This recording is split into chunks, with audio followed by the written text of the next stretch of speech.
আজকে বানাবো রুই মাছের পাতলা ঝোল। By the way, welcome to authentic village kitchen. আর আপনারা দেখছেন আমার হাতে রান্না। তো প্রথমেই একটি পেস্ট বানাতে হবে। তো তার জন্য মিক্সিং জারে আমি পেঁয়াজ, টমেটো, কাঁচা লঙ্কা, ধনেপাতা ও কয়েক টুকরো আদা নিয়ে নিয়েছি।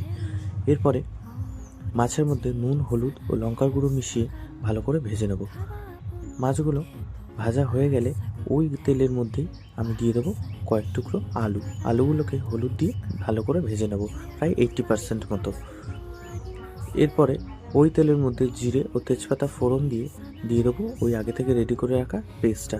এরপরে ভালো করে কষিয়ে নেবো, একটু হলুদ দেবো, লঙ্কার গুঁড়ো দেবো আর দিয়ে দেবো পরিমাণ মতো নুন। এরপরে যতক্ষণ না তেল ছেড়ে আসে ততক্ষণ পর্যন্ত কষাবো। এরপরে তেল ছেড়ে দিলে দিয়ে দেবো ভেজে রাখা আলুগুলোকে দিয়ে কিছুক্ষণ কষিয়ে নিয়ে দিয়ে দেবো পরিমাণ মতো জল। এরপর ঝোল ফুটে আসলে দিয়ে দেবো জিরে বাটা এবং ভেজে রাখা মাছগুলোকে। এরপরে উপর থেকে ধনেপাতা কুচি ও কাঁচা লঙ্কা চেরা দিয়ে দিলেই রেডি হয়ে যাবে মাছের ঝোল।